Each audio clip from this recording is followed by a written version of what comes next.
Sonoma Land Trust is a local nonprofit that protects nature through buying and restoring land in Sonoma County for the benefit of all communities. We've been doing this work since 1976, and we've protected well over 56,000 acres in our county so far. We accomplish our work through the generosity of our members and contributors. Thank you all. So thanks to all of you out there who are helping us secure a beautiful Sonoma County for future generations. As we pursue our mission of conserving land in Sonoma County, we recognize that we stand upon the unceded ancestral lands of many Indigenous peoples. We honor their knowledge, their care, and their stewardship of this special place across the ages, and acknowledge the deep and lasting damage that colonization has inflicted on them. We embrace our responsibility to learn from and protect their cultural and traditional connections to the land. So tonight, in addition to, before we begin, let me introduce our speakers tonight. John Mccall is our Land Acquisition Director. He's lived in Sonoma since 2005 and joined the Land Trust staff in 2013. He's been practicing law in California since 1990, providing legal, real estate, and land use planning services, complemented by over 30 years of lobbying and advocacy in Sacramento for clients and environmental organizations. Joining Sonoma Land Trust has given John a chance to apply the lessons learned from numerous challenges and conservation success stories and bringing them home to benefit the communities of Sonoma County. Tamara Gallanter, our next speaker, is a senior party at Schutt, Mahaly and Weinberger. Tamara is a partner with the firm based in San Francisco and is a statewide authority on planning law and CEQA, the California Environmental Quality Act. Since joining the firm in 1989, she has presented more than a dozen land trusts. She has, represented more than a dozen land trusts to protect thousands of acres of open space, agricultural land, and habitat, including us here at the Sonoma Land Trust. Most recently, this includes working with the Peninsula Open Space Trust to preserve Coyote Valley, a critical wildlife linkage between Santa Cruz and Diablo Mountain ranges. And lastly, but not least, we have Carmen Borg, who joined Schutt Mahaly in 2002 as an urban planner and is a member of the American Planning Association. She has written comments on hundreds, if not thousands, of public comment letters and has helped park districts, city clients, and community groups with the preparation and review of complex CEQA documents. So, a very skilled and very knowledgeable panel with us tonight. Tonight's webinar will cover four main topics. First of all, the timeline and the key dates for the state and county planning processes and decisions for SDC. Secondly, we'll cover the timeline and process around the sale of the SDC property under the state's surplus lands program. We'll provide tips on reviewing and commenting on the environmental impact report and the county's specific plan. And then we'll also talk a little bit about opportunities for community engagement to shape the plans for the future of SDC and certainly we'll talk more about that in the Q&A. Before we get started though, I wanted to acknowledge that there's a number of confusing and overlapping arrays of government actions for the sale and reuse of the Sonoma Developmental Center, all happening at the same time.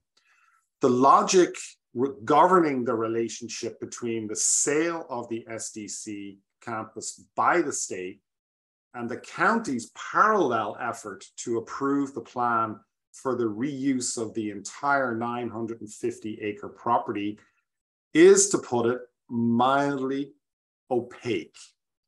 However, the parallel paths open up additional opportunities for the community to influence the process. We plan on getting all of that explained tonight, and hopefully you will come away more informed and better prepared to make your voice heard. Before I turn it over to John and company to provide more details on the state surplus property sale process, I want to reiterate the priorities of the Sonoma Land Trust for the Sonoma Developmental Center. As a land conservation organization with more than 4 decades of experience working in Sonoma Valley, we are working to ensure that the irreplaceable habitat corridor values of the SDC campus and the adjacent open space remain viable for wildlife movement and the ecological health and function of the entire habitat. We have and will continue to offer our expertise and funding to the state and others and county decision makers involved in shaping the future of SDC's campus for natural resource conservation and enhancement. Since we started working on SDC more than 10 years ago, our conservation goals have remained the same. Get the 750 plus acres of open space of SDC transferred into park ownership and ensure the permeability of the SDC campus for wildlife movement through the Sonoma Valley Wildlife Corridor. For decades, we've been conveying the message that nature is not separate from the rest of our community needs and priorities. That's why we've been consistently supporting significant affordable housing development at SDC that is compatible with the property's natural values and resource constraints. It's not an either-or choice. It can be both.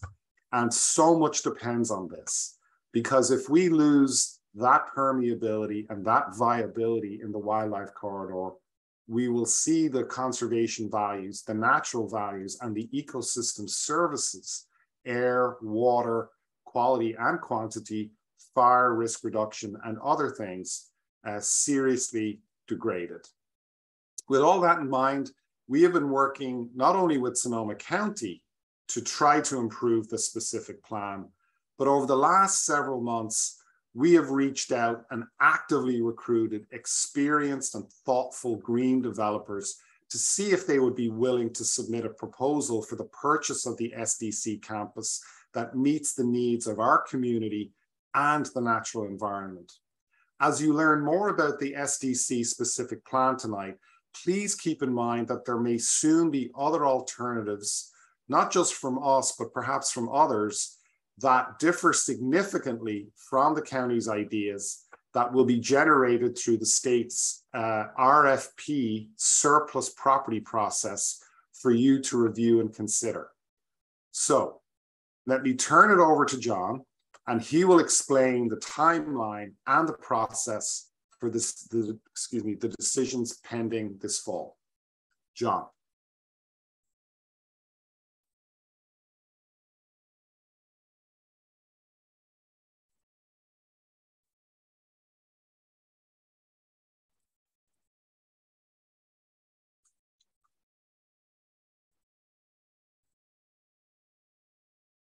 Can you hear us, John? We can't hear you. Sorry, I know. I just was getting my slide set up. My apologies. Here we go. Great. Sorry about that. Okay. Good evening, everyone, and thank you for joining us on a hot Thursday night. I hope that you all are doing well. Many of you who are participating have been part of this discussion for many years now, and I'm sure we have some new folks joining as well. So what I'm going to cover pretty quickly is the timeline for the county's approval of the specific plan and the state's process for finding and approving someone who would have submitted a bid for purchase of the SDC campus. Advance my slide. There we go. So this is I know this is a lot of information on a slide. We, the Sonoma Land Trust, has blog site, website, that's transformsdc.com. Many of you have used that over the years for information. We'll put up a timeline that shows these two efforts, how they interrelate, the key dates, shortly after this webinar in the next day or so. So don't worry tonight that you have to get all these dates and timelines correct, but I wanted to at least show that this all started back in February and March, when the county first released their notice that they were going to be issuing a draft specific plan and environmental document. There were community workshops that the county led, again, in the February-March timeframe. There's also a whole process going on. That's the third item on this, this timeline, which is the transfer of the open space lands. The campus is administered by the Department of General Services, the whole property is, but the campus is up for sale, but the rest of the property hopefully will be transferring through interagency transfers or agreements between state parks and county parks and Department of General Services. So working with those agencies on the open space land transfers outside of the campus is its own long-term effort. Back in May, the Department of General Services released their request for proposals for the surplus sale of the campus. We'll cover that in more detail in a minute. And in August, the county released their draft specific plan and environmental document, which we're going to spend a lot of time talking about tonight. And just to clear up one bit of confusion, the deadline for comments is the 26th of September. There was some corrections that needed to be made on that. So the 26th of September. Again, working with the state on open space land transfer negotiations. That's not something that Land Trust is directly involved in right now. We're monitoring that, but when the time comes, we're ready to help in whatever way we can. The deadline for submitting proposals for the surplus property sale is tomorrow, the 9th of September. And that process will continue all the way through late November, when we expect General Services, at least based on their timeline, that they will look at, review all the bids and hopefully pick a successful applicant. That's kind of capturing that between what's happening right now, tomorrow's deadline, and then their conclusion of their review. We have a lot of hearings happening at the local level, at the county level. There's already been a Sonoma Valley CAC and other local municipal advisory committee meetings. That was held in August. Planning Commission hearing coming up next Thursday, the 15th. And then, as mentioned, the comment deadline is the 26th of September. So at least according to the county's documents they've released, the final specific plan and environmental document would be released October 17th. So that's a question. What happens then? The final EIR comes out. There'll be another round of review by the Planning Commission and then the Board of Supervisors. So we have a long way to go to get to there, and how the public participates, what you want to see from this process, that's what Tamara and Carmen are going to talk about in a lot more detail. So I want to switch gears and just hone in on the DGS, Department of General Services, surplus property sale. This came out in May. This is their map from their website, just to make it very clear. The area with the big yellow arrow pointing to it is the campus. That's 185 acres approximately of the 950 plus acre property, which is outlined in orange. So the campus is what the state has put up for sale.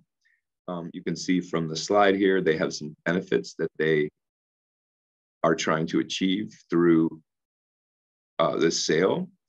The development of affordable housing, specifically housing for people with developmental disabilities, a long-term home ownership program trying to get at affordability and intergenerational home ownership, sustainability practices, and adaptive reuse of historic buildings.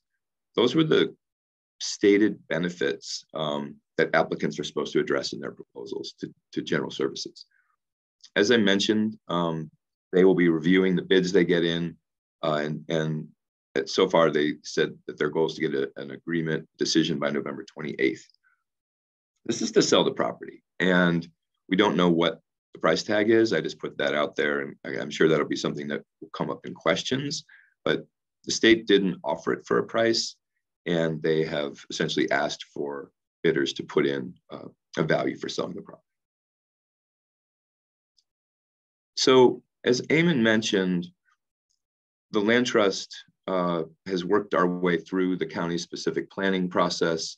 I represent the Land Trust on the planning advisory team, which is a group that has advised Permit Sonoma in the county for a couple of years now. So we've been working with the county, but in seeing the specific plan development levels, namely 1,000+ homes potentially, and a big job target of over 900 jobs on the property, we felt like we wanted to try to ground truth that, so to speak, to talk to developers and see what they thought about what could happen at SDC in terms of housing development, commercial, compatible uses. So in May, we held a briefing for a wonderful organization called the Council of Infill Builders. Look them up if you haven't heard of them. They're a nonprofit who has worked for years in promoting infill development, affordable development, transit-oriented development. And from the briefing that the Land Trust held for this group on the developmental center, there is a team that's been working, and I think they're going to get across the finish line tomorrow to submit a proposal to General Services. And the names that you see on the screen here are the main companies involved in this group. The related group has done affordable housing projects all over California. Urban Mix is known for their work at Fort Ord in particular. Also, some of their leaders have worked on the Presidio. And I don't know as much about Live, Work, Learn, Play, but if you go on their website, you can see their projects they've worked on all around the country. So these folks, many of you who have been working closely on SDC may have talked with some of their developers, some of their representatives, their principals. There's been a lot of community outreach already, and their proposal is going to be submitted tomorrow. We don't have access to or a summary of that yet, but I was able to get their agreement to share what are their strategic goals for their reuse proposal for the SDC campus. And I know this is a lot of text on the screen. I'm going to summarize it quickly. So again, there will be public outreach happening once the Department of General Services picks a proposal. And I also want to acknowledge that the Glen Ellen Historical Society reached out, and they are also, I believe, submitting a proposal. So we'll certainly review that. Whoever General Services picks for moving forward, we will want to work with them. These goals that you see on the screen here were based on a lot of the guiding principles that we all worked on when the specific planning process first kicked off last year. So you can see a focus on mixed use, mixed income housing. There will be a big affordable housing component proposal, I'm sure. Also the idea of intergenerational housing. How do you create pathways for people to keep ownership? A commitment to working with tribal communities, local indigenous people on what happens on the land. A focus on health and wellness. A lot more details to be revealed, I'm sure. Climate adaptation has been a big part of this from the beginning. As Eamon mentioned, these are developers very experienced in sustainable design. How can we, through water conservation, fire prevention, safe evacuation, how can we prepare for everything that's happening, both on the SDC property and all around our region based on climate change? More details to be determined. The group that's put this proposal together has also reached out to ourselves, the Sonoma Ecology Center, Transcendence Theater, Parent Hospital Association, many community groups. And I think they know how much interest there is in SDC and all the different interests that want to work together. And then finally, we've been spending a lot of time trying to articulate what needs to happen on the campus in terms of wildlife corridor protections. So that's one of their strategic goals as well. Those are all my slides. And I'm going to switch out here. Tamara, if you're ready.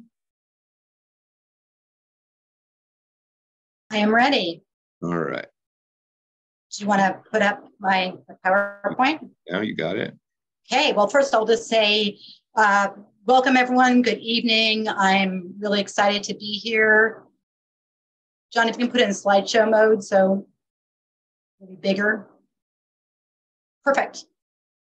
Okay, so for those who don't know me, as Eamon mentioned, I'm a partner at Shoot Mahali and Weinberger. I've been there for 34 years now and have reviewed many CEQA documents. I'm a lawyer, but tonight I'm not providing legal advice. I'm really just, and Carmen as well, sharing my knowledge of the law and observations about the specific plan and the EIR. So I want to give a brief overview. So next slide, John, of what Carmen and I will present today. Next slide. There we go. First, I'm going to just briefly describe the objectives of CEQA and then the purpose of the EIR. I'm going to give some takeaways from my reading of the specific plan and EIR. And then I'm going to turn it over to Carmen, and she's going to give sort of a how-to tips for reviewing and commenting on the draft EIR. And then we'll finish up by, answering questions, which could be to us or could be to John and Eamon, and we'll do our best to answer those questions. So let's start with the next slide, which are the objectives of CEQA. And so first, one of the objectives, John, can you switch to the next slide? Yeah, there's a lag. I'm not sorry about that. I'm not sure why that's happening. Oh, okay. Well, I will talk. The slides might follow me, but the objectives of CEQA, the first is it's a disclosure document. So it informs the public and the decision makers about the environmental consequences of the decisions they make. And that's a really good first step. But it also goes beyond that, because it also provides environmental protection. So it's not just a disclosure document. CEQA requires that agencies avoid or minimize the adverse environmental effects of their decisions. And the third is that it fosters public participation. So really, this is all about giving community members, in other words, you all who are listening tonight, the opportunity to have input on the environmental review process and receive responses to the comments that you make on the draft document that the county recently released. So I don't know if you can get to the next slide. Perfect. Okay, so the question is what is an EIR? For those of you who haven't been immersed in CEQA for the last 34 years, it's basically an informational document that informs the public of a project's environmental impacts and ways to minimize those impacts. And it looks at alternatives that would also reduce the project's impacts. And it does this through evaluation of the project's reasonably foreseeable impacts. So the EIR doesn't have to speculate about things that it doesn't know, but it does need to do the best job it can at providing an analysis of impacts based on the details it does know about the project that is approving. So here we have the specific plan. It has lots of specifics. Obviously, it's missing lots of details, but we do know the scope. We know the location of different parts of the development, and that's what the EIR needs to analyze.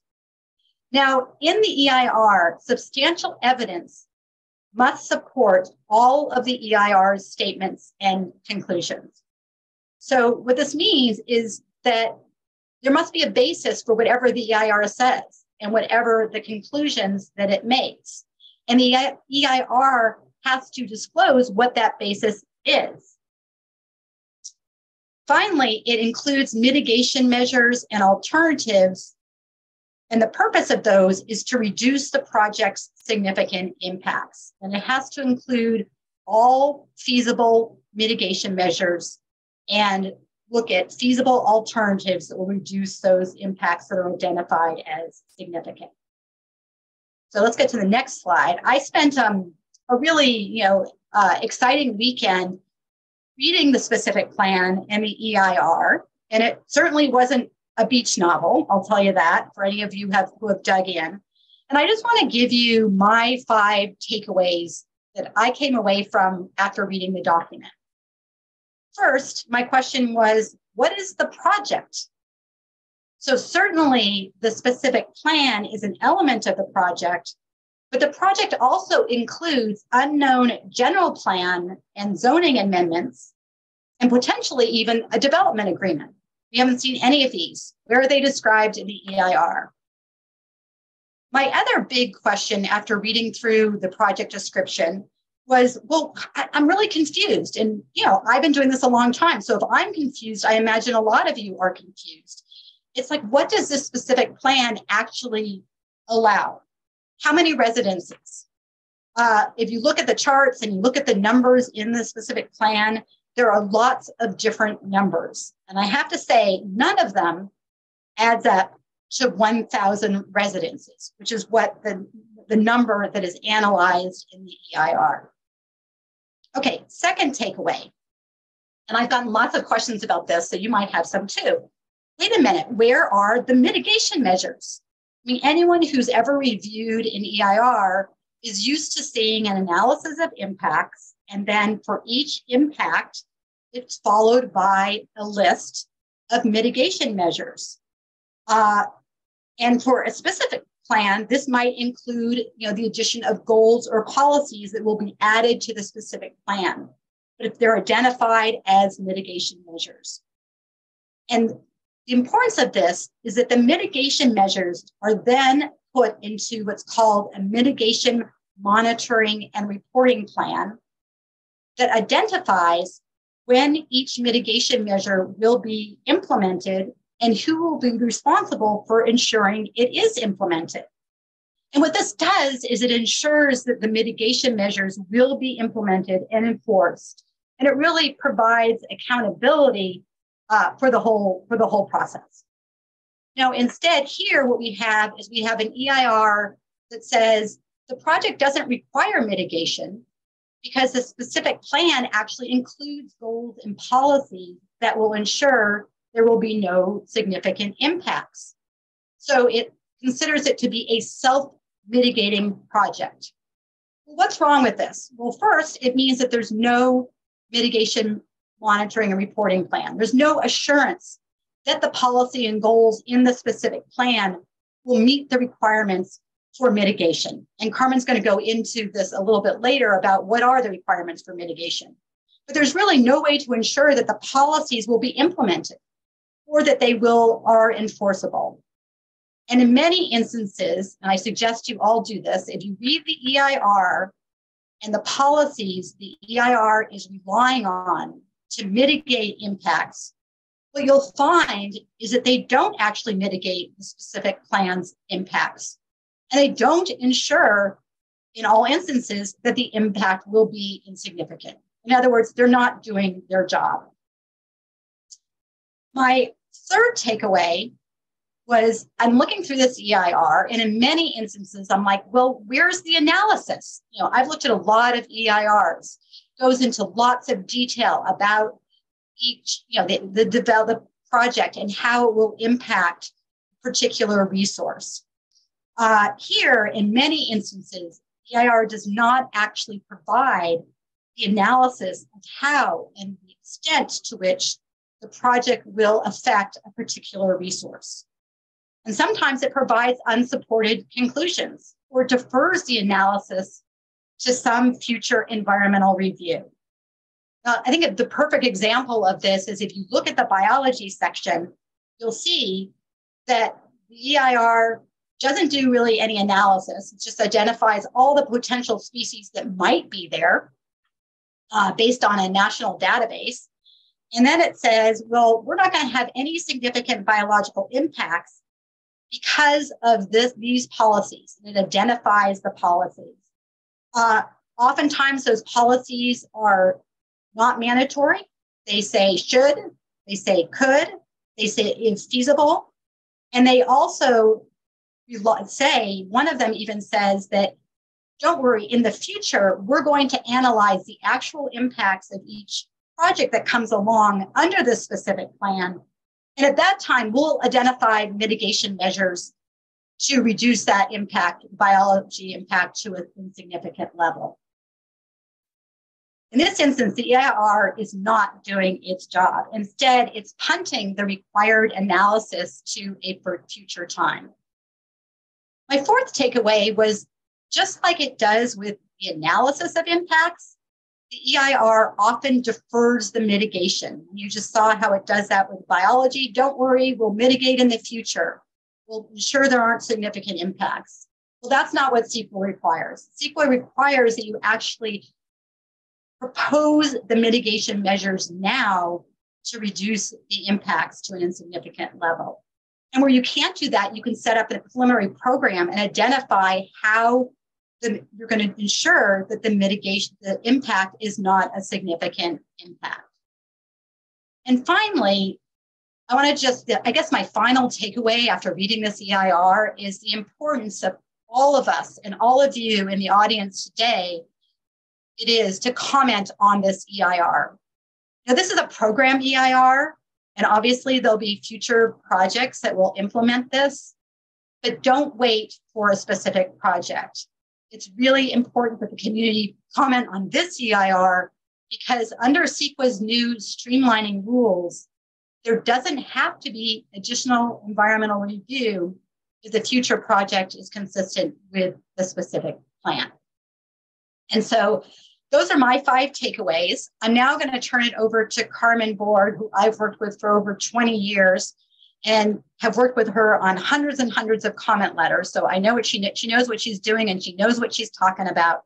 And she's going to give the sort of the how-tos of how to comment on an EIR, take some of the mystification out of it. So thank you all.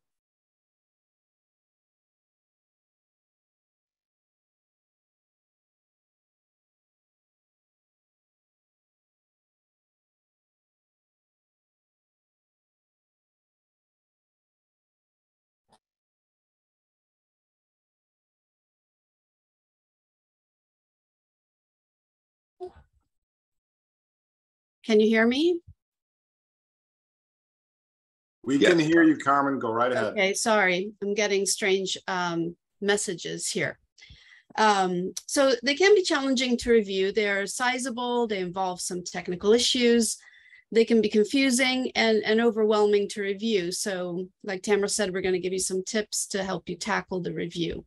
Next slide, please. The lag is happening. Start your video, please. Okay. Oh. Great.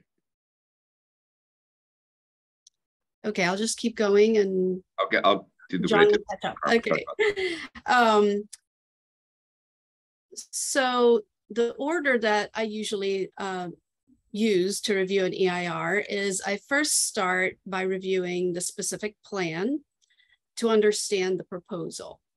And then I study the project description, and I review the summary of the overview of the EIR. And that summary also includes a table that tells you what all of the impacts are that the EIR has identified, whether they're less than significant or significant, and what any proposed mitigation might be. Then I look at the analysis for the specific topics that I'm most concerned about. So anything that interests you or concerns you, it might be one topic or several. And then finally, I look at the alternatives to understand, what they considered in terms of reducing impacts. Next slide. So starting with the project description, when reviewing the project description, you want to look for whether they describe the project well enough to understand what it will look like and how it will operate. Do they cover all the components of the project? Do they provide enough detail for the reader to understand what it might look like? And then also look at whether they describe adequately the existing setting and existing conditions. And this is especially important because that forms the baseline from which impacts are measured under CEQA. Finally, you want to look to see if they have included all the relevant local regulations that apply to the project. So, for example, if the county has standards for performing certain environmental analyses that apply to the project, check to see if they are describing them and applying them appropriately. Next slide. For reviewing the impact analysis, you want to look to see if the EIR uses an appropriate baseline, whether they're looking at the existing conditions on the site and using that as a baseline. How they deal with the methodology of their analysis. Do they explain it? Do they show their work? Do they rely on up-to-date information? Or is it old information that might be different now? Is the analysis supported with evidence? This could be field studies, publications. Do they provide evidence to support their analysis? They can't defer analysis, like Tamara just explained. And then you want to also scrutinize the project description to see if things that seem impactful have all been analyzed.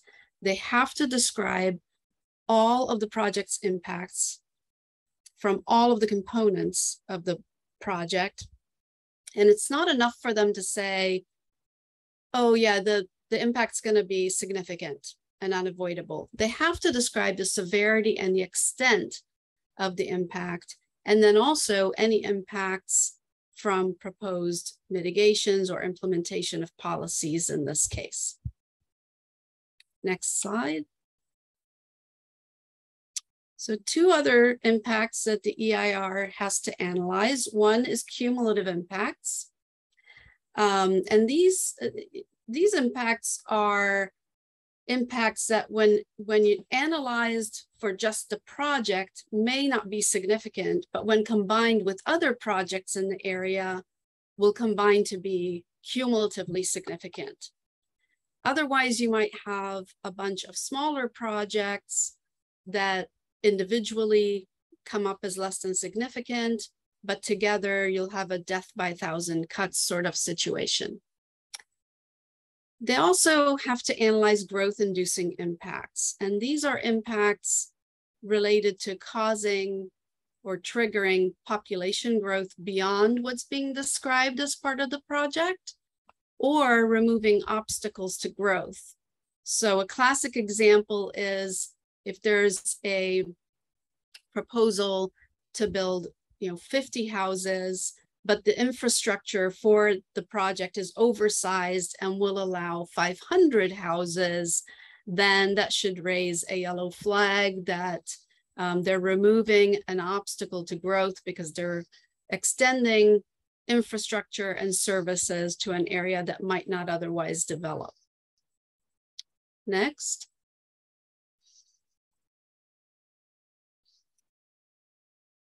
So then we have the alternatives analysis. Tamara touched on this as well. Under CEQA, the alternatives analysis has to look at alternatives that avoid or lessen at least one significant impact of the project. They have to look at a reasonable range of alternatives that would accomplish most of the basic objectives of the project.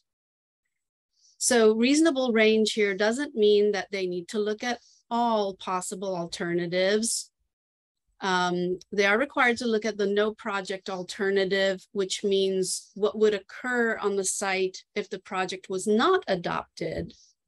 And then in addition to the no project alternative, they have to look at a reasonable range. Frequently what we see is you have the no project and then 2 other alternatives, or sometimes even more.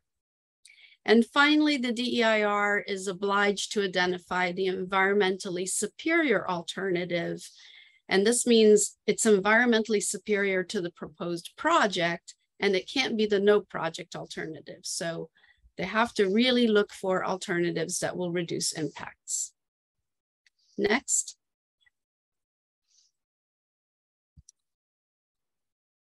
So now that you understand a bit more about what the EIR should have included, let's talk about the CEQA public participation process and how you can prepare comments.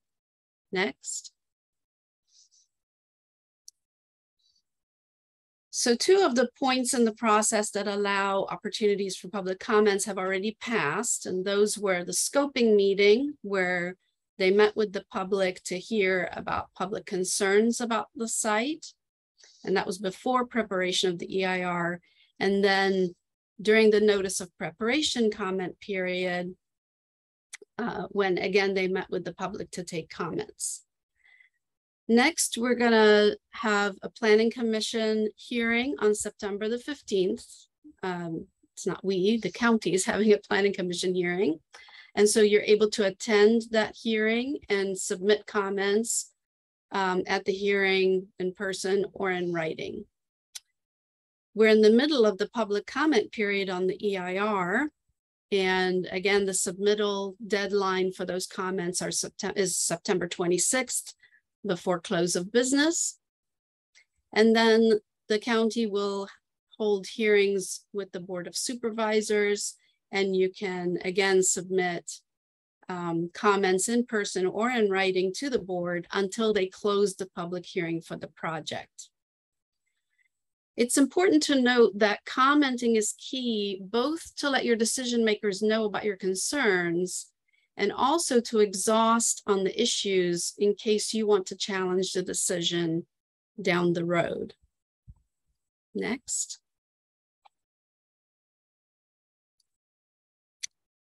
So some helpful topics to comment on. You can comment on both documents, both the specific plan and the DEIR, although this is mainly a CEQA process, so it's most helpful to focus on the adequacy of the DEIR. And if you're gonna comment on the specific plan, it's helpful to bring it back to an issue in the EIR. You can include personal experience and observations. So for example, you might say for a traffic safety issue, I've been at that intersection and here's why it's dangerous for pedestrians and why the project will make it worse. You can point out errors and omissions. So, and these are made up examples, they have nothing to do with this project. Let's say the EIR says there are no schools near the project site, but your kid goes to daycare across the street. That's a school, so fair enough to point it out. Mitigation measures. So let's say they say there's nothing you can do about the noise that the project will emit, but they could require a limit on hours of operation for a noisy operation. Alternatives, we've talked about those a little bit already. Frequently, the EIR looks at a smaller project that doesn't have the same level of impact. And then finally, you can also include heartfelt concerns.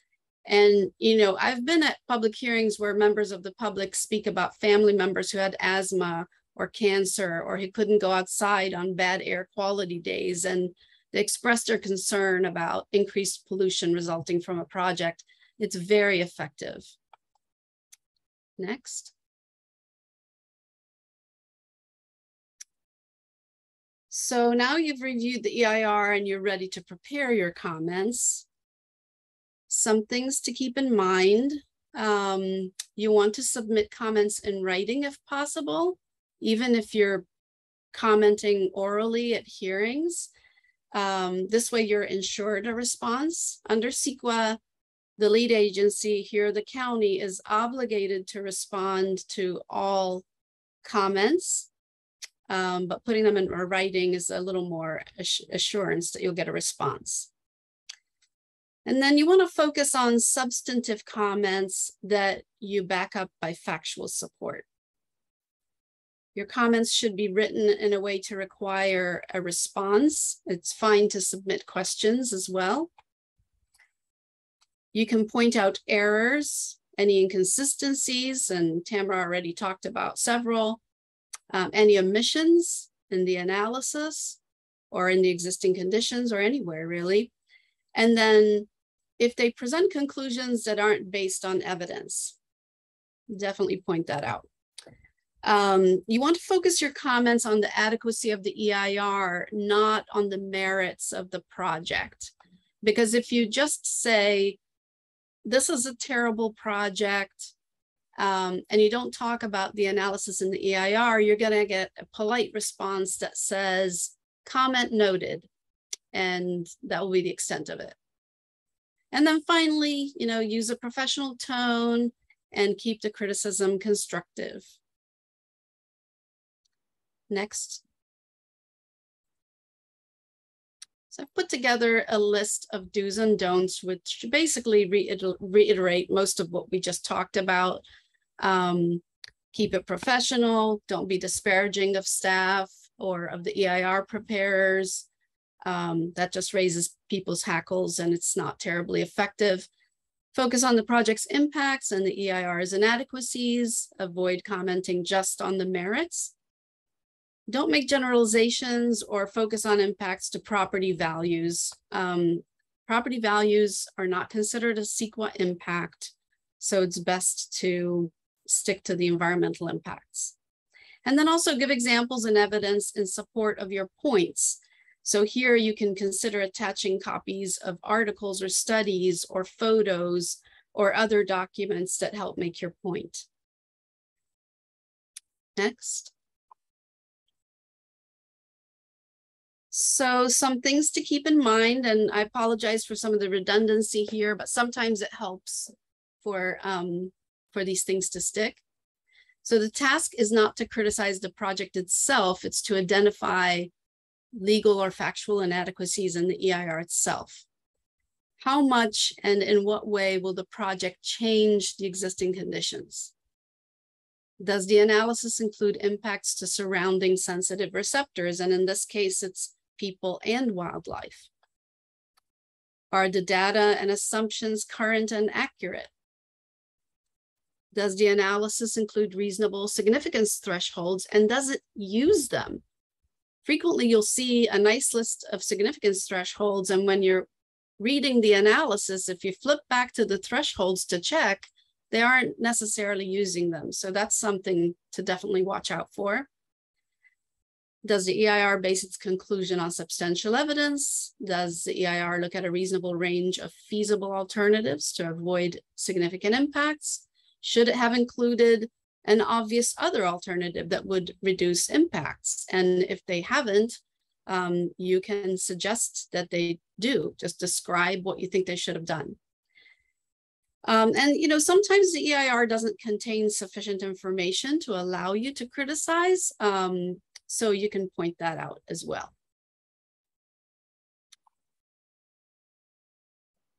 So for mitigation measures, some things to watch out for. Again, look at whether they're providing evidence that the measures are feasible and effective. Those are requirements under CEQA. They cannot defer mitigation measures. If you see things, for example, that say we'll do future studies, that's deferring analysis. And if they're saying we're going to do a future study and figure out how to mitigate it later, that's deferred mitigation. The mitigation has to be fully enforceable. So if it says, if feasible, that's a way for them to not have to do that measure. Or if it says things like encourage or strive to, those are terms that make it unenforceable. And if they're relying on policies the way they are here, are those policies specific enough and enforceable, or do they include some of the squishy language that makes it so that you're not sure if they'll ever be implemented? Next. And finally, this is just a brief list of pitfalls to watch out for. A lot of it is stuff we have gone over, but again, look, is it an incomplete project description, or is it inconsistent or unstable? Do they defer analysis? Do they defer mitigation, or have vague mitigation or unenforceable mitigation? Do they do an inadequate analysis of cumulative impacts? Do they look at growth-inducing impacts? And then again, do they analyze a reasonable range of alternatives, and are they sufficiently analyzed? Next. So that's it for our tips on review. We've put together this list of CEQA online resources for you that might prove useful if you have more questions about CEQA. And I believe that this presentation is going to be available to you online on the Land Trust's website. So we've covered a lot of territory in this workshop, and we hope you find it useful. If you have questions or comments, you can raise your hand or put them in the chat. Thank you. Hi, everyone. Thank you. Thank you so much, Carmen and Tamara and John. Actually, it's best if you could please put your questions in the Q&A, and that way we'll get to everyone in order and we'll avoid duplicating questions. So for those folks who've raised their hands, please put your questions in the Q&A and we'll definitely try to get to them. So I'd like to drop in a question that somebody's asked, which is, could you please provide us with sample letters or forms or comments to send into the county? And while we'll certainly do that for the specifics around the wildlife corridor, one of the things that I think allows us to be taken seriously as a stakeholder is that we're sticking to things that we have strong expertise in. We're not traffic engineers, we're not water experts, and that's why those members of the public who do have some expertise and knowledge about that really need to weigh in, and that's why we've asked Tamara and Carmen to provide tips on how do you share that expertise in a comment process in a way that makes sure it will get heard. So we will be sending out information and our perspectives on the wildlife issues and potential impacts of a not well thought out plan that we'll have on those resources. But as you can imagine, you know, we start to dilute our impact if we get into areas again that we're not necessarily experts in. So we've had several questions on this, and as I say, we will try to provide you with all of those with a template for addressing, as we think of them, the key issues to do with the EIR and specific plan. Let me look at other. So some folks want to know the answer to the question, where do we get a copy of the draft environmental impact report and specific plan? And related to that, somebody had a question on where do we find copies of the RFPs? So if any one of the panel wanted to jump in and answer those. I'll be happy to do that, Eamon.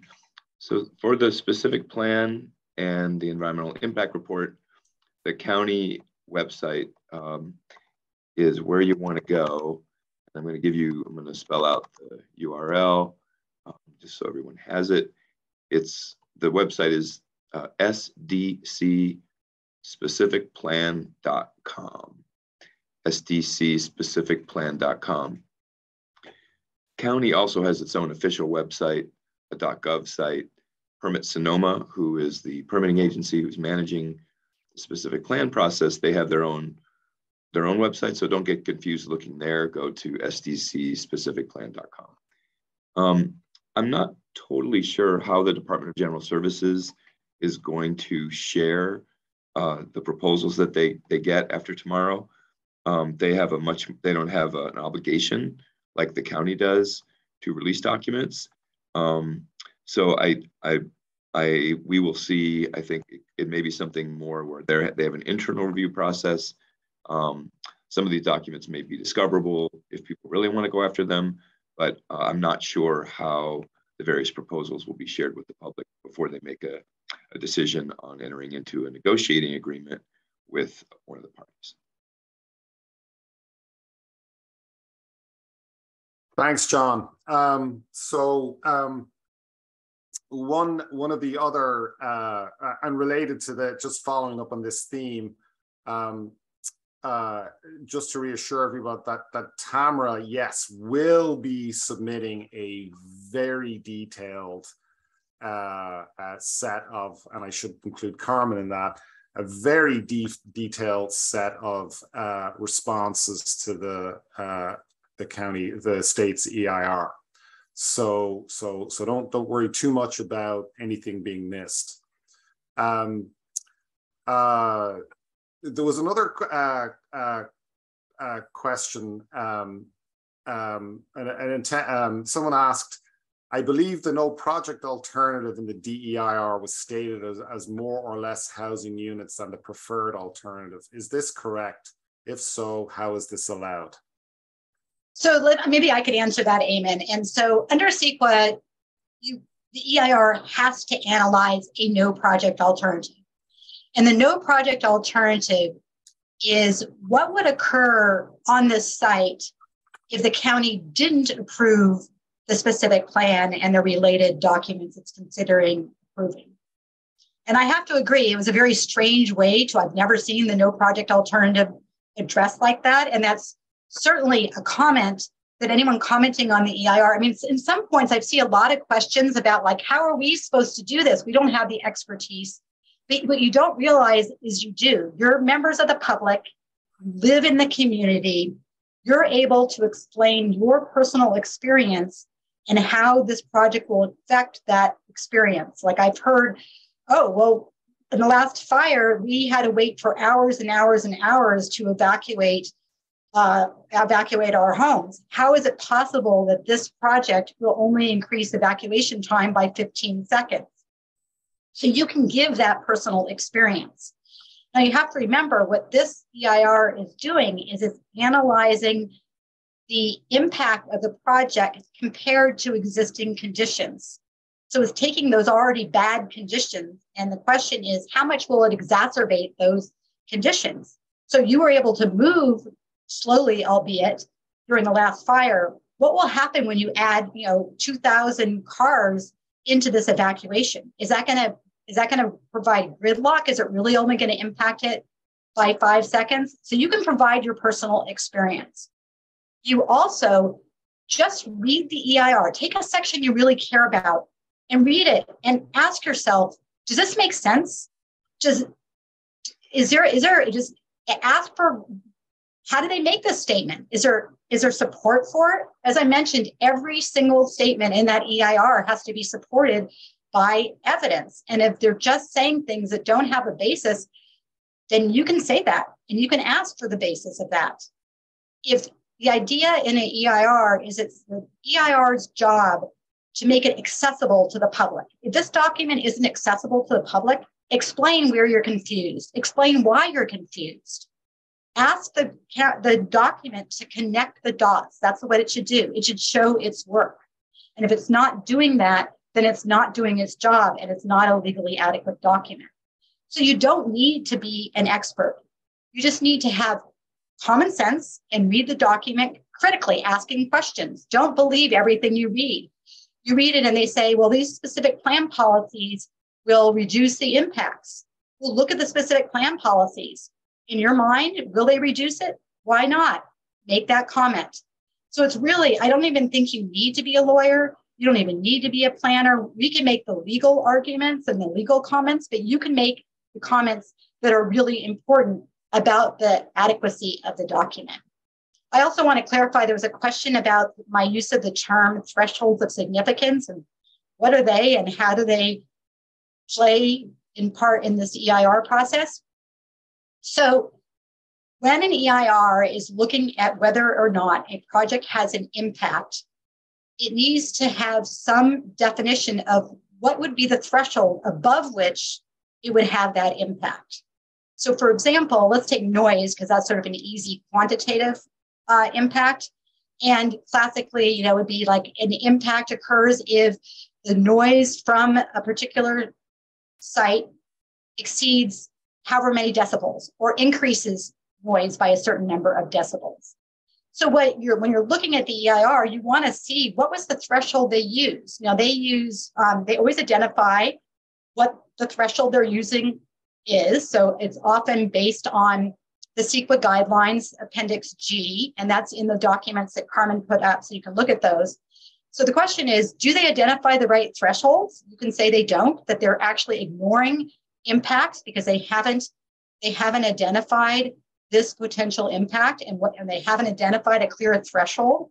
And then you can look at their analysis and see if they really analyze the impact to determine whether or not it's above or below that threshold of significance that they identify. I'm trying to pick off some of these ones that I've seen. But Eamon, if you see ones that you want me to go into, I'm happy to do that as well.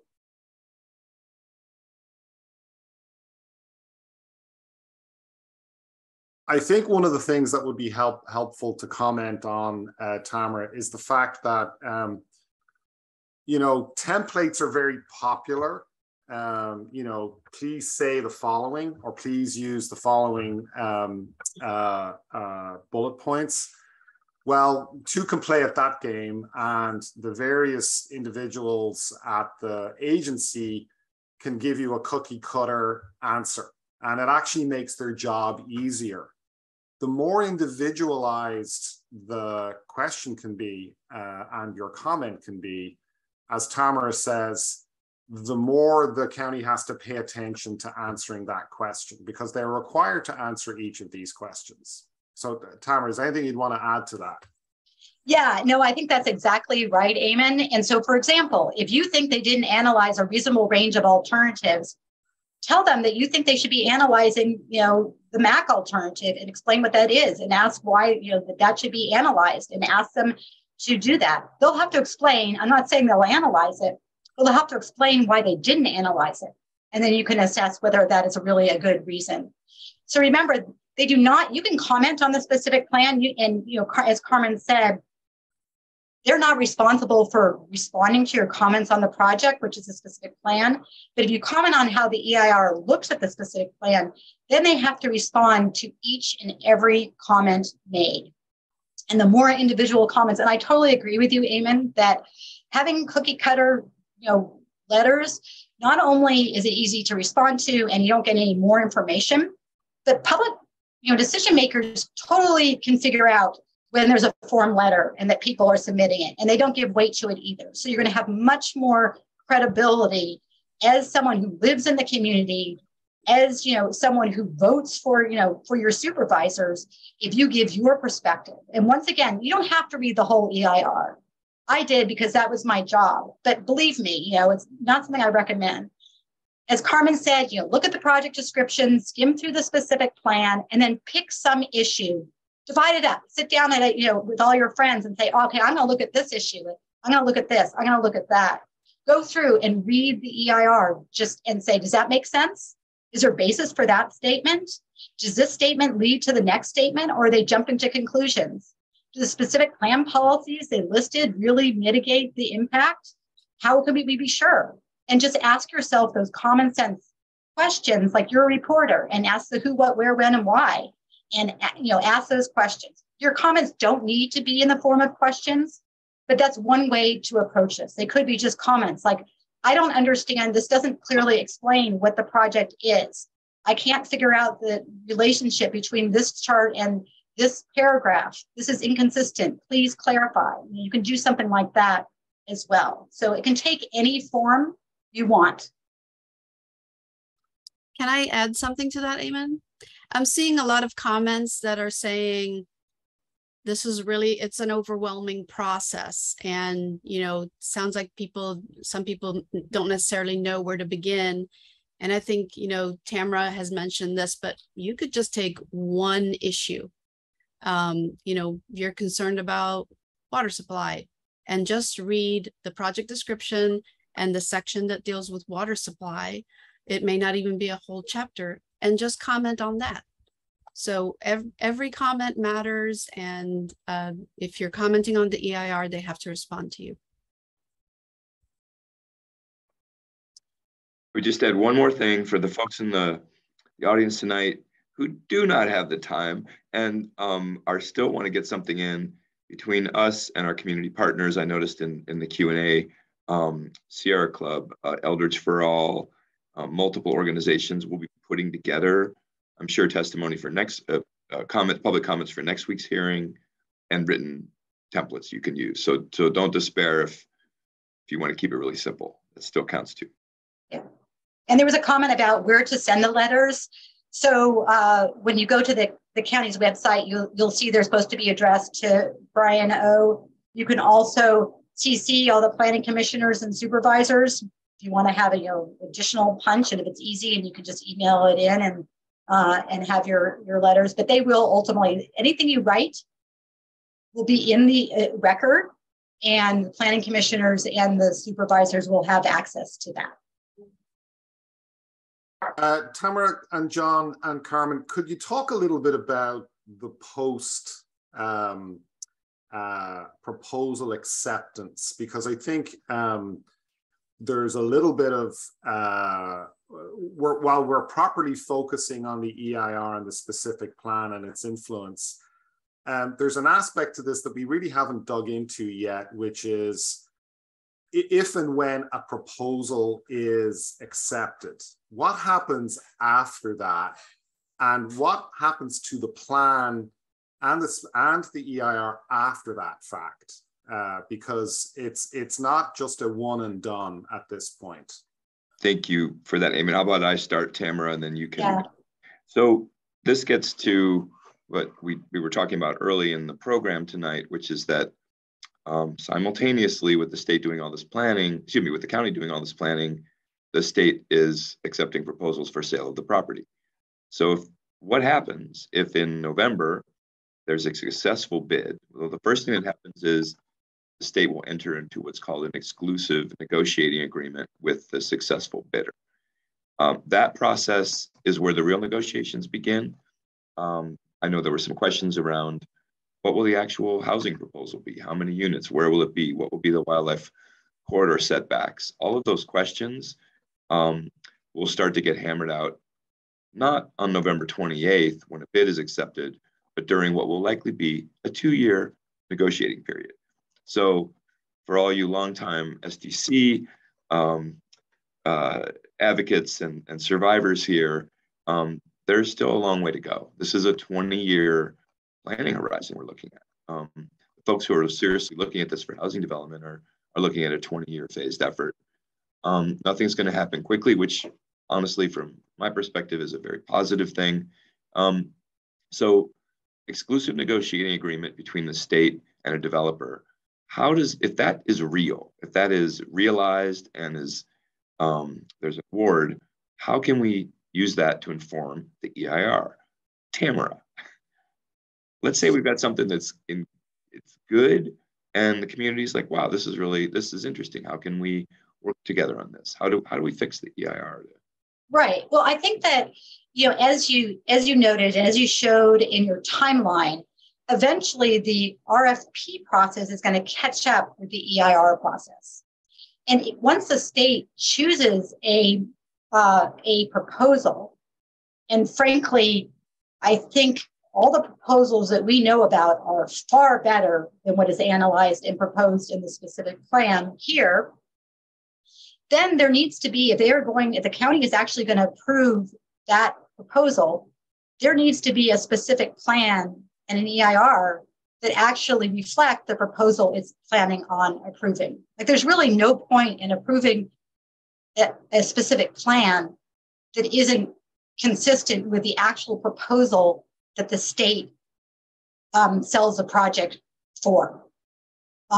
So I think that I hope that answers people's question. It does get a little bit confusing, but I think that, really this process it worked the way it was supposed to work, that we would all have a proposal here that we all liked and that we thought really was consistent with our community and reduced environmental impacts. And that's what we all hoped for when we went through this laborious community process.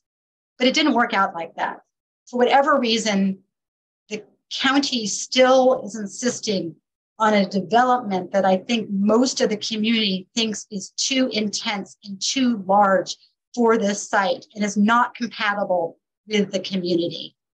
And so it didn't work out the way it was supposed to. It could have been brilliant, right? You'd have the county making the decision about what project should go forward here, a project that the community could buy into. But now that didn't happen, we're banking on some other proposal being better than the county's proposal so that we can get behind that. And there can be a specific plan and an EIR that analyzes that proposal. Essentially what, and this sounds like, almost near heresy for someone in my world, but it may be that depending on the nature of the proposals submitted, they actually may be the better vehicle for influencing the ultimate outcome, working with the developer, rather than, assuming that the county or the state will change their planning documents. So, I think it's too early to tell if that will be the case or not, but it does open up a different and a new avenue to pursue the kinds of changes that we'd like to see in any ultimate plan. And I think one of the things I wanted to clear up, because this question's kind of come up again and again, and I think folks are a little confused about it, but this draft EIR, there will be no new EIR submitted unless there's some, I don't think, I mean, Tamara, jump in here, but I don't think there's going to be any new EIR submitted in any future proposal. Is that right?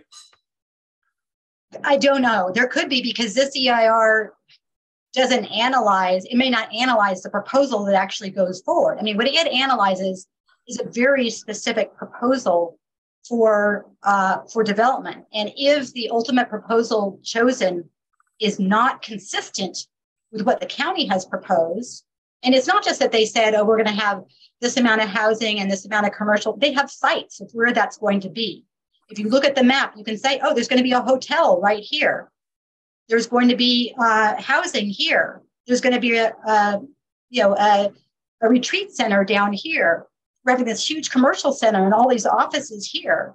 Well, if the proposal that actually goes forward that the state sells the property for doesn't include that, then there's going to need to be additional environmental review and additional changes to the specific plan.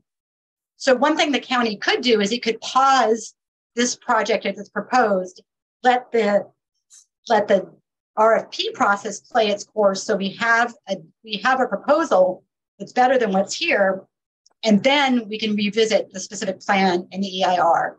And that was the intent of the Sonoma Land Trust first action alert. We wanted to give that, when we saw the proposal that actually came forward, we realized, oh, this is really not acceptable as a project. And so we wanted to pause the process and see if we can get a better proposal that could then be analyzed in a specific plan and in an EIR. But Eamon, you're completely correct that to the extent there is a specific, there's a project that comes forward that's consistent with this specific plan. Like, let's say, for example, the county approves a specific plan, certifies the EIR, and a developer comes forward and says, I want to build this 120 room hotel and submits it, and I'm going to build it right where you said it's going to go in the specific plan, then it would not need to do additional environmental review. So just sticking on that for a second, if the county rezones for a hotel and there's no, master plan from a county or a state buyer, couldn't any developer come in and just build a hotel and forget the rest? It would still need approval from the county, but they would not need to do a public environmental review process.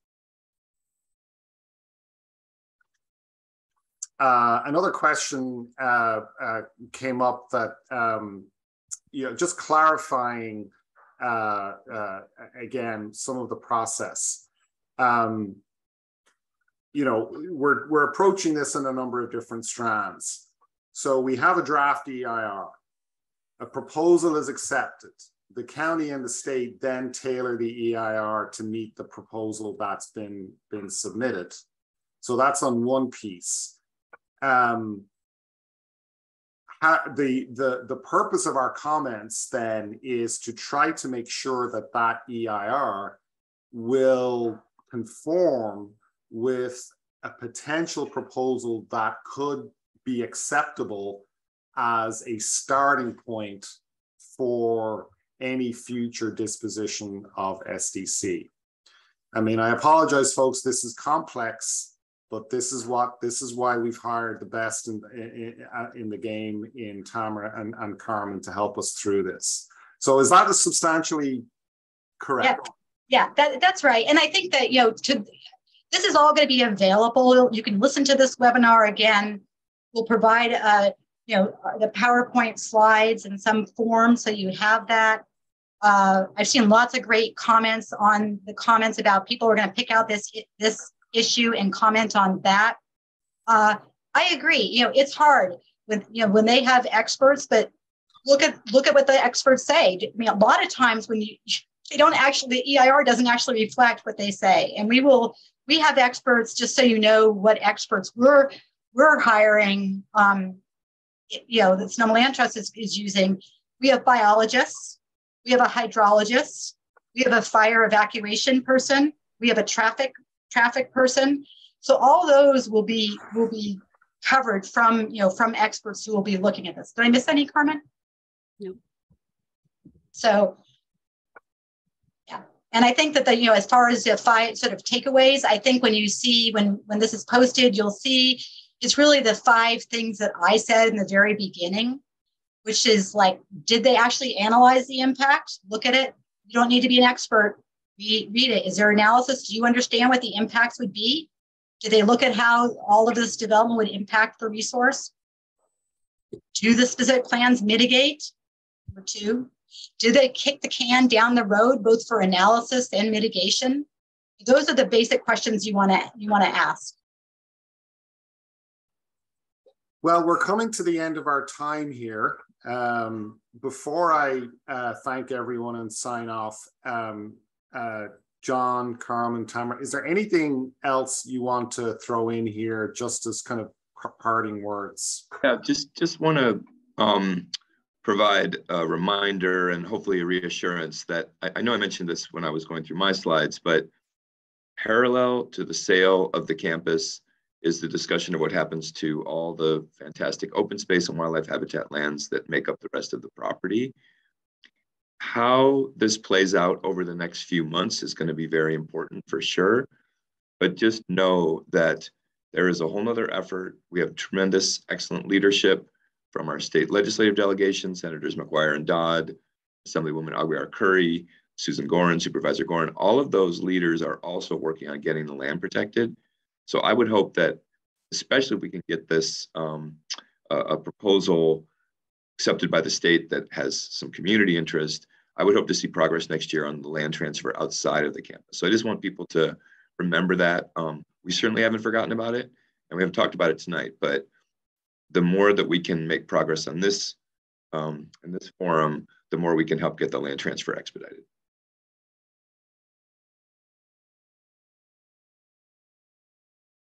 Tamara, Carmen, anything you want to say? Nope, I think we've said it all, and really appreciate all the excellent comments. Everyone should sort of read through them because I think they provide a lot of information for everyone who's listening in today.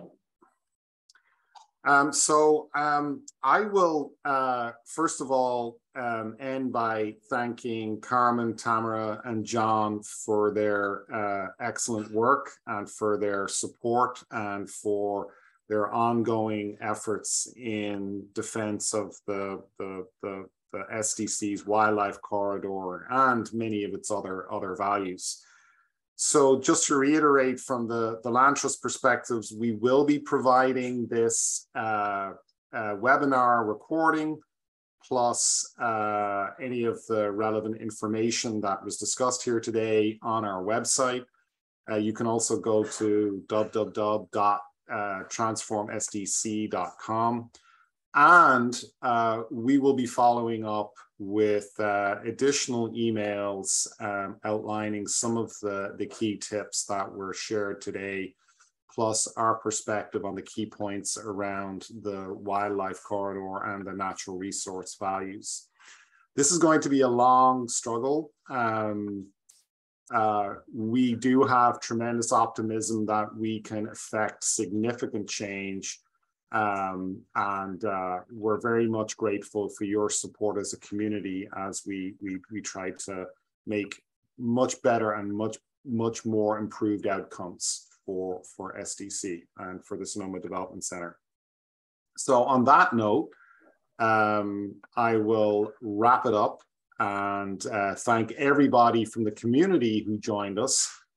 I hope you found this informative and helpful. We're continuing the dialogue, and please, if you're all set, send those comments in and let us know anything else that you think would be helpful in our efforts to make sure that this wonderful place is protected for the future. So thank you all. Have a great night. Goodbye. Thank you.